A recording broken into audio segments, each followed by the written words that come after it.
AVU 25 News Now weekends at 5:30. Good evening and thank you for joining us. I'm Amaya Norman. Victoria police are investigating an early morning stabbing that sent a man to the hospital. Officers were called around 1:15 a.m. to the 4100 block of North Navarro Street for reports of a man who had been stabbed. Police say the victim, a 29-year-old man, was taken to a local hospital. They couldn't release any details about where on his body he was stabbed or how many times, but they say he was not in critical condition and is expected to recover. The investigation is still ongoing and no additional details has been released. Earlier this morning, first responders rushed to a structure fire in Yorktown, and what they found inside quickly shifted their mission. Firefighters arrived to a heavy smoke pouring from a home. As they worked to get the fire under control, crews went inside and discovered several puppies trapped in the residence. They rescued the animals and brought them to safety while continuing to battle the flames. No injuries were reported, and the cause of the fire is still under investigation. Local officials thanked all first responders who helped out at the scene, saying their quick action and compassion made a real difference for the community. Now let's go to Trey Mining with the first look at our forecast. Trey, earlier today as I was going to church, it was kind of cloudy and a little bit of cold. And can you give us any details of what we can expect for Thanksgiving? Well, the slight rain chance will last at least tonight and most of tomorrow, the next front moving on through. But Thanksgiving so far looking A-okay. More on that later on. A few little sprinkles left with that old front dying over the region just south of us in the Gulf. And so kind of a few sprinkles out there. Most of the cloudy skies still continue. You can see that from the live view from the Victoria College Sky Cam. Current temperature 74 degrees on the outside with southeasterly winds bringing in the moisture off the Gulf and 79% humidity. More rain chance tomorrow? Yes, good. About 50, can't talk, 40% chance, 50% chance, one of those. And we'll talk about that later on in the full forecast. Back to you, Amaya. Thank you, Trey. The Texas Ramp Project celebrated 40 years in service yesterday, but their mission isn't complete in the crossroads. 25 News Now reporter Trenton Whiting spoke with the North Victoria area coordinator of the group. Trenton, what kind of details did he share with you? Well, Amaya, my conversation with Mark Quartercracks was centered around their mission to help as many disabled and low-income people as possible get ramps for no cost. But they can only do that with more volunteers. The North Victoria area, which includes the Lavaca, DeWitt, and Gonzales counties, that group keeps up to 3 pre-built ramp bases at his shop location in Yoakum. After a measurement survey at the home, the group will take some pre-measured pieces along with that pre-built base to begin construction. He says can be done in 2 to 3 hours. However, transporting those materials is a more difficult task when they have to come down to Victoria County without enough volunteers in Victoria County. The area is referred to as Victoria South, and it's somewhere he would like to help out more in the future. Out there and then give them some kind of sense of timing on when the ramp will be built. And so the only way I can do that is if I've got some volunteers that'll help with the build. And I'm not sure how that's going to be done right now for Victoria County. We're trying to, get people to call us, and volunteer their time, to help us out down there. The emphasis on Victoria County is because of a grant for the Texas Ramp Project that can only be used in Victoria County. And because of that requirement, Quartercracks is hoping someone will start up a Texas Ramp Project chapter in Victoria County for easier and quicker access to those in need in that area. He says that the chapter could help as many as 20 to 30 homes in a year and would still receive some support from Victoria North. Those interested in volunteering can apply on the Texas Ramp Project website or give Mr. Quartercracks a call at 361-799-9098 for more information. Amaya? Police in Wisconsin are searching for a woman who was convicted in the Slender Man stabbing case. Morgan Geyser, who was 12 years old when she and another girl stabbed and nearly killed a classmate, reportedly to plays a fictional horror character called Slender Man. Both girls pleaded guilty but were sent to state mental health facilities. Geyser, who is now 23, was granted conditional release earlier this year, but investigators say she cut off her monitoring bracelet and left a group home in Madison Saturday night.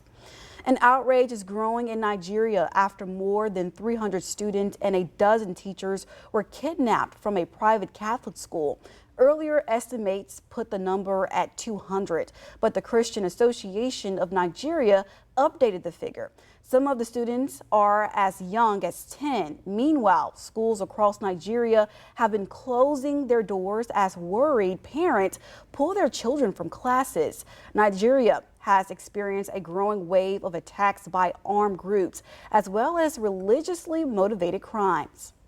In North Dallas, seniors living in a 5-story apartment building say they're trapped after both elevators have been out of service for weeks. Balcony at Goldmark Apartments in North Dallas. The 2 elevators used to help senior tenants get up and down one of the 5-floor buildings continue to be out of service. A new sign posted across from them says the City of Dallas Fair Housing Division is investigating after our news story on Friday exposed a problem that has been ongoing for 3 weeks. It's just a big mess. Brian Embry's father is 78 years old and lives on one of the senior living facility's top floors. He has sciatic nerve issues. He has a herniated disc that's stemming from, and so it's really difficult for him to go up and down the stairs. Embry says within weeks of his father moving in more than 2 years ago, the elevators went down, and issues have continued ever since. And so we were able to get them to jump on it. State Representative Ana Maria Ramos first learned about the problem when she saw it on CBS News Texas. Since then, she's been working to help get it fixed. Online, a lot of people are also alarmed because of the story, and this hits close to home for many, many families. And so what our office did is we reached out to different state agencies. We also reached out to the city council person and the Texas Department of Licensing and Regulation. We've reached out to HHSC, Adult Protective Services, to ensure that the clients here, the residents here, are protected. Ramos says people in the community have stepped up, volunteering to do grocery runs, even walk dogs for residents who can't leave their floors. In a statement to CBS News Texas, the management company AOG Living says, as soon as we learned about the outages, our team immediately contacted the manufacturer for service. We have remained in daily communication as they work to source the necessary replacement parts that are currently on back order and resolve the issue as quickly as possible. They say they've also contacted a professional assistance service to help residents with their daily needs. The reality is the apartment complex, the management company, needs to look at it beyond ordering parts and essentially replacing the whole system so that their residents do not encounter this over and over again. I mean, being that age and being physically in pain like that and having those issues, not just with him, but the other residents that live here as well, that's a crisis in my opinion. A 93-year-old tenant who lives on the 5th floor canceled holiday travel plans because she doesn't feel like she can safely navigate stairs. Another tenant told us they postponed hip replacement surgery until the elevators are working again. And we found one resident who asked a DART transit driver dropping them off to help them carry groceries up to their unit. State and local leaders say it's a crisis for as many as 184 tenants that needs to be addressed. And this hits close to home for many, many families, especially during these times of holidays and a resident here not being able to visit her family member. This really hurts. It hits close to the heart, and I think that's why so many people are alarmed and want something to happen. In Dallas, J.D. Miles, CBS News, Texas. The Victoria County Commissioner Court will meet Monday, November 24th at 10 a.m. in room 241 at the Victoria County Courthouse. Notably, the commissioners will accept Animal Service Director Mark Sloth's resignation on the record. They will also consider accepting a road donation of nearly $600. And for more local news content, weather, and sports, come to our website at crossroadstoday.com. And if you see news happening, let us know. Call the number on your screen to contact our newsroom or email us your tips at staff@crossroadstoday.com. Talks in Switzerland today could shape the future of Ukraine, and a Thanksgiving deadline is raising the stakes. Next. Let's take a review of the day. 76 degrees because of the cloud cover, a little bit of rainfall we had. Kept the temperature down as opposed to this time yesterday. We're well into the 80s. Above normal for our high and low still. But rainfall, very much in the negative for the month and the year. Rainfall chance increasing tomorrow, that's a yes. Then the temperatures will be decreasing somewhat. Give you the details coming up in the full forecast.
Americans will be driving for Thanksgiving, and gas prices are going up a little.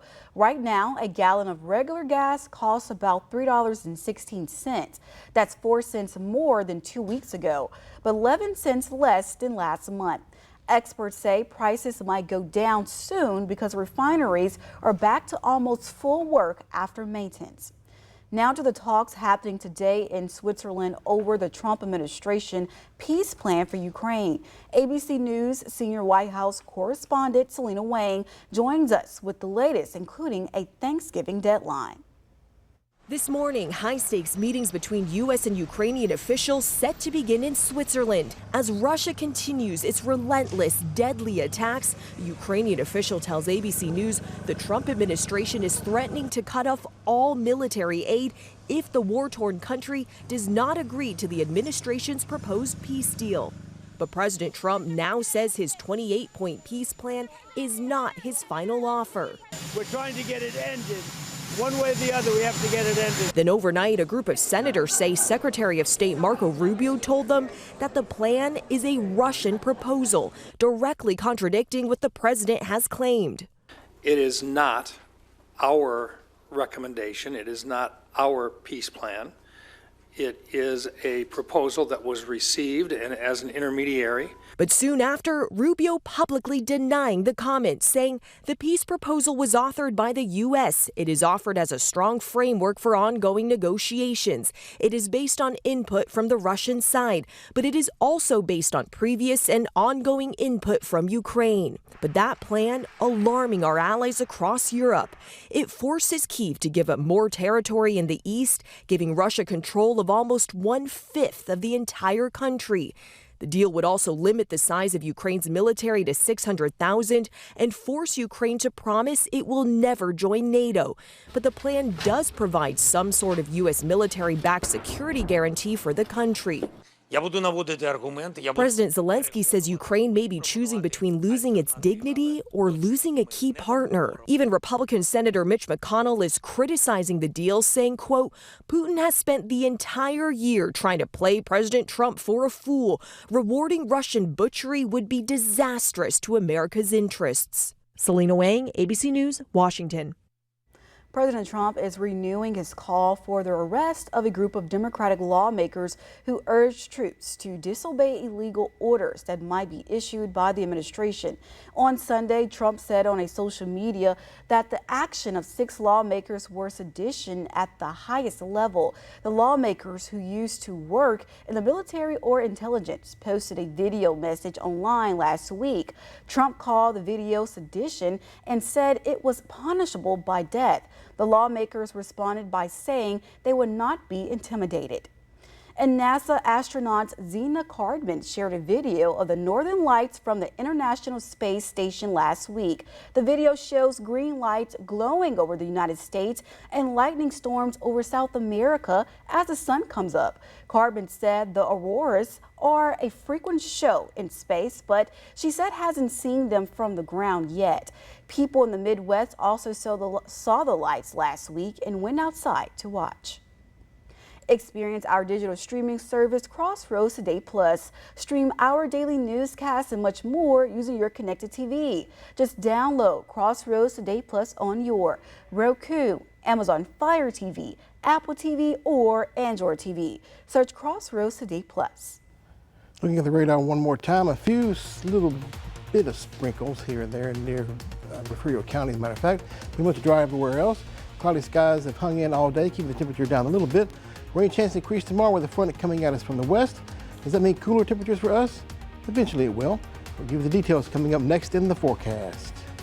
Relaxation meets laughter in the Crossroads' newest wellness trend, Goat Yoga. Watch as yoga lovers find peace and plenty of giggles, striking poses alongside some playful, mischievous goats. And it's relaxing. You're out in nature, you're playing with the animals. You can just really relax and kind of let the stress of everyday life go. Join Amaya Norman for Goat Yoga, a 25 News Now Extra.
Good evening, everyone. Trey Mining here. Temperature is a little bit cooler today because of the cloud cover and a little bit of rain we had across the area. Not in the 80s, but in the 70s, and still hanging on those numbers right now. They'll be lasting through the early morning hours tomorrow, not getting much lower than they are right now. So the winds off the Gulf, keeping the humidity in, clouds in, and giving us enough moisture in the atmosphere to give us some rain chances coming in tomorrow with the front entering our area from the west, moving through tomorrow afternoon, right about 2 or 3 o'clock, I'm thinking in the time frame, which will give us a little bit of rainfall chances here. Well, maybe more than a little bit, about half the area seeing some rainfall chances overall. But a little bit cooler temperatures just in time for Thanksgiving as we head on toward the latter half of the week. Big view, southerly winds, cloud cover in South Texas. Zooming out, a warm front to the north in northern Texas. Here's the frontal system and this low pressure area I'm talking about. This is making its way to the east, which will tap into that moisture, give us some good rainfall chances coming up for your day tomorrow. Moving through rather quickly, it's been slow moving for the most part, but getting a little bit of push in the upper levels of the atmosphere, which will head this system toward the east, so moving in and out fairly quickly for your day tomorrow. With rain chances coming in right around the 3 o'clock, 2 o'clock in the afternoon time, roughly in the Victoria region. Cloudy skies, majority of the day tomorrow. This is for your day Monday, with the rain chances best times in the afternoon and the late morning hours, then clearing out somewhat. Clouds still remaining at least to about 5 or 6 o'clock. For Port Lavaca, cloudy skies, partly cloudy skies, rain chances in the afternoon time around 12 noon to 1 or 2 or 3 o'clock in the afternoon. Same thing with Cuero, maybe a few early morning rain shower chances as the front is closer to you guys there. Pushing through about 9 or 10 o'clock to 12 noon, the chances of rain will be at a maximum with the front moving on through. Then the temperatures pretty much steady, lasting through the 70s through 6 p.m. hour. Now here's the future tracker, maybe a few rain showers lingering for the rest of the time, Sunday night into your early morning hours on Monday. Moving on out here as we roll through the early morning hours on Monday. Mostly dry for the majority of the area. Then we're watching that front make its way, here it is, making its way toward the South Texas area. Looks like the majority will be from about Beeville to Victoria to Gonzales area and points to the north. Then moves on through by about, notice the time, 6 p.m. or so at the latest. Then pushes on through, giving us a little bit of clearing behind it, and gradually, slowly but surely, some cooler air working in just in time for Thanksgiving, the way it looks at this point right now. So we'll take a look at your 7-day outlook. Good rain chances tomorrow with the partly cloudy skies, mostly cloudy skies. Then sunny skies for the majority of the time period. Your Turkey Day on Thursday, looking nice, lows in the 40s. A little bit chilly in the early morning hours, highs near 70 degrees. Better rain chances, again with the next system, Saturday and Sunday. So holiday looking good. If you're traveling, be careful out there, but the majority of the time looking good except for tomorrow with the rainfall chances in our area. Now take a look at this right here. This is the QR code. Get your smartphone, as you know, scan the code, and that'll take you to a web page. You can download our app, news, weather, and sports at your fingertips. It's easy to have on your phone, be connected with us, and it's free of charge as well. Hey, he's back. It's Ray Robinson. Thank you, Trey. Glad to be back from safe trip from Garland. But Refugio and Ganado meet again this Friday. Indians are rolling. Plus, hear from Ganado's coach, Josh Irvin, coming up in sports. So stay tuned.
One of our high-profile matchups coming up this Friday as the stage is set for Refugio and Ganado to meet for the 6th consecutive year in the postseason. These two Crossroads teams have a storied rivalry. Last time they took the field, Ganado proved to be the team that had Refugio's number, and the Indians are breezing through these early round playoff matchups, but it's only going to get tougher from here on out. They faced a tough Thorndale team that came out physical in the second half, doing everything in their power to slow down Ganado's rushing offense. There you see them delivering a delayed hit, a sack.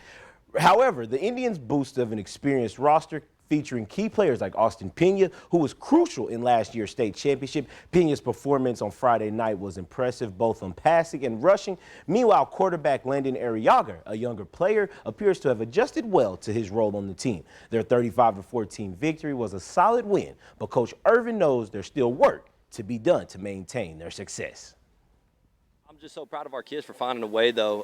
Austin had a great game, receiving and rushing. Landon Arriaga had a great game, throwing it around, distributing the ball, and then Logan did a great job running the ball inside, kind of keeping the chains moving. But without the offensive line playing really well, none of that's possible. And so this is just learn from what we did not as well as we could have tonight and get better for next week. And it's going to be a tough game from here on out. Every week's tough, and so we're excited to still be playing. We know it's going to be tough, and I know the kids are going to be excited for the challenge.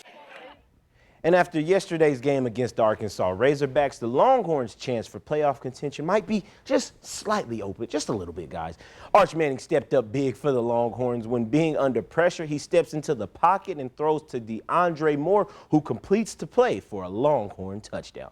Manning finished the game with 389 yards throwing and 4 touchdowns. DeAndre Moore caught 3 of those touchdowns. There you see one of them. He finished with 74 receiving yards. Great plays from them led the Longhorns to beating the Razorbacks' final score 52-37. And with that win, they move up only one position in the AP poll to number 16.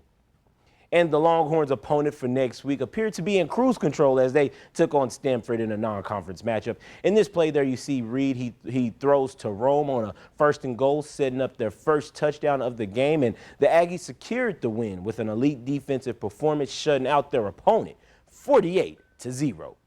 And your NFL Sunday is seeing your Dallas Cowboys take on the Philadelphia Eagles. The reigning Super Bowl champions are that for a reason. Not making it easy for the Cowboys to score a single touchdown in the first half, but since then they was able to put 14 on the board as the current score is 21-14. The Eagles are still in control. And in some NBA talk, the San Antonio Spurs will take on the Phoenix Suns. The Spurs is the road team with a record of 11-4. The game starts at 7. Guards Stephon Castle and Dylan Harper are ruled out. Victor Wembanyama is also ruled out. But that does it for your sports. Amaya. Thank you, Ray, and welcome back. A Titanic pocket watch just sold for a record of $2.32 million, and the story behind it next.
phone and scan this QR code. This is our quick response code to download the Crossroads Today app. You can watch us anytime, anywhere, get breaking news alerts, and vote in our viewer polls. Submit news, tips, and photos, and you will know all about our ongoing contests. A gold pocket watch that belongs to a Titanic passenger sold at an auction for a record of $2.32 million, the highest price ever paid for a Titanic item. The 18-karat jewel watch engraved with Star's initials and birth date stayed in the family for more than 100 years before being sold in the UK. Strauss died on the ship alongside his wife Ida, who refused to leave him and did not get into the lifeboat. Oh, that's so sad. 2.3 million? Wow. 2.3. Wow. And I think they said it stayed in the family for a long time. It won't even serve its purpose because everybody's looking at phones all the time. So it's I mean, but that's like a family. It's like a family heirloom thing. Yeah, Absolutely. like I wouldn't sell that if that was my father's. Same here. Hey, but to each his own. It's a sad story, but I love how the wife was staying with her husband. That's love right there. That's love. That is love. That is love. No doubt about it. So, hey, sad story though. Sad story. So let's go to the weather. Give us an update for the turkey. Well, day. I got my Christmas time on, but I'm not really We're not feeling in the Christmas Trey. weather. We're not in Christmas. We're getting close, though. His tree is We're up, getting I know close, that. though. Rain chances tomorrow, though, mainly in the afternoon, 50-50 chance. And then sunny skies for the rest of the time period. Turkey Day, Thanksgiving Day looks very nice. A little bit cooler temperatures, too. Lows in the 40s and highs near 70 degrees. So it looks like a great day. Rain chances again for next weekend. At least we're getting sun on Turkey Day. Yes, exactly. That is a blessing. That is something to be thankful for. Amen. But thank you for joining us. We hope you'll be with us tonight for 25 News Now Weekend at 10. See you.